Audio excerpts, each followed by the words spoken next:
Hi and welcome. This week I'm taking a look at the Kawasaki W800, which is a classic styled motorcycle. Not many people realise that the resurrected classic styled Kawasaki W800 actually predates the resurrected Bonneville by a couple of years. It was first released in a 650 format and that was released in 1999, which is a couple of years before the Bonneville. Now the 650 ran from 1999 to 2007, when it was then replaced with the W800. And they also went from carburetor to fuel injection on the 800 to meet emission standards. And it ran from 2011 to 2016 and currently isn't in production. This is a 2012 model and has done around 7,000 Ks. Now, there is a little bit more to the heritage of the W800 too, in that the W signified as part of the model number dates all the way back to the 1960s when Kawasaki bought the Maguro motorcycle company, which had gone bankrupt in Japan, that had acquired the rights to manufacture a copy of the BSA 500 parallel twin. And with that design, Kawasaki developed their own parallel 650 twin, the W1, and followed by the 2 and the 3, which were modified versions of the BSA engine in Kawasaki running gear frame. So that was Kawasaki's first big bore motorcycle. And from that point of view, the W800 does have a bit of heritage pedigree, you might say. And certainly from riding it, it fulfills that heritage pedigree quite well, except they've brought it a little bit up to date in a couple of areas which I'll cover. I'll just run through the specifications of the bike. It uses a double cradle, high tensile steel frame and swing arm with conventional forks at the front and twin shocks at the back. Now the suspension at the front is a non-adjustable 39mm traditional fork, as I've said. At the back we've got twin shocks which are very period looking, very similar to the sort of shocks that you would have got on motorcycles back in the 70s. As a matter of fact, though they do seem to work a little bit better, and they are adjustable for preload. Now the wheels are laced wheels at both ends with alloy rims and what looks like stainless steel spokes. And the front is actually a 19-inch, which is certainly suits and fits the period look and feel of the motorcycle. The front tyre that it runs is a 190 by 19, and the rear is a 130 by 80 18. So they're quite narrow tyres at both ends, but they're certainly suiting that classic look and that classic handling that this bike sort of replicates particularly well. Braking wise, we've got a 300mm disc on the front with a 2-piston caliper and a 160mm drum brake on the back. Now the front brake certainly is good for the class of classic motorcycle this is in, but it's certainly not up to the standards of a modern sports bike.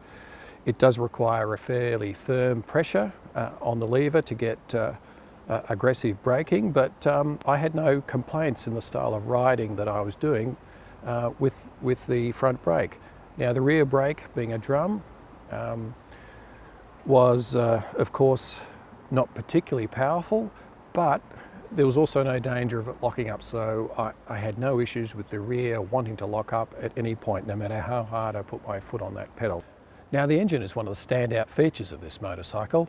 It's a single overhead cam 4-valve parallel twin with a bevel drive to the overhead cam. Now bevel drive is quite unusual in a motorcycle, though it was very popular with Ducati for their singles and their early bevel drive V twins, and it was also used by several British motorcycle manufacturers, predominantly for their racing models or performance models back in the 30s and 40s, but it's not so common today, and it's quite a nice little engineering touch on this classic or retro engine. This one is a 360-degree parallel twin, which means that both pistons fall and rise together, though they fire on alternate strokes, so it has that traditional English parallel twin sound like you'd get on a Bonneville or a BSA. Now that design does have some inherent problems in that it can have a vibration issue. Kawasaki have cleverly included a balance shaft in front of the engine there, fairly discreetly, which irons out most of those vibrations. Below 3,500 RPM at larger throttle openings, you will get tingling through the bars and a bit of a blurring of the mirrors. But once you get over 3,000 RPM and get it into the power band, you might say, you really don't have any really issues with the vibration. And even at lower RPMs, at low throttle openings, the vibration isn't a problem. It sort of really enhances that classic feel of the motorcycle. I don't really feel that that minimal vibration is really a detriment to the design. Now, the engine does have fuel injection, which is a concession to emissions, but it also makes the motorcycle a lot easier to live with, in that there's no choke, there's no cold running or starting issues. You just turn it on, hit that starter button, it starts right up, it idles fast to start with, and as it warms up, the idle drops back to its normal idle position. It's certainly got enough horsepower for you to enjoy. In the specifications, only rated at around 48 horsepower, but it's got plenty of torque, and certainly once you rev the engine up to 5,000, 4 to 5,000 and open that throttle, it's actually got a fair bit of go in it, and more than enough for the road and for day-to-day riding. Now overall, the handling, I would say, is very period correct. The steering is fairly slow, in keeping with the larger front wheel and the fairly relaxed steering geometry on the bike, but the bike really acquits itself well through the corners. It's a real pleasure to ride at moderate to fast paces through the corners. The only real problem, as I mentioned earlier, is the suspension is probably just a little bit on the soft side, so that when you really push this motorcycle hard, you do have some problems with the suspension being a little bit too plush and a little bit on the bouncy side, you might say. The clutch is light, it changes gears through the 5-speed gearbox readily and quickly, and there's no false neutrals. And it's, from that point of view, there's no issues with the ergonomics of operating this motorcycle. Now, comfort-wise, the seat is very comfortable. The seating position is a very neutral position, and you could certainly sit on this motorcycle for fairly long periods of time. If you put a screen on it, you could certainly tour on it in a good deal of comfort. Now, the fit and finish of the motorcycle, they've got everything right on this. The only things that give it away as not being a motorcycle from the 1970s is the fact that it's better finished, for one, and the fact that if you look closely, you can see the fuel injection. And also there's an LCD display set into the speedometer, which is a bit of a giveaway, I guess, to the fact that it's not a 1970s motorcycle.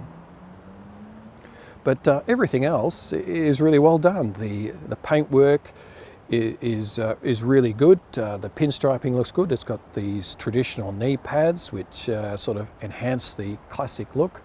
The switchgear reminds me very much of the switchgear of the 70s. I guess there's not really that much more to say about this motorcycle, except to say that I was actually pleasantly surprised with it. I really enjoyed riding it.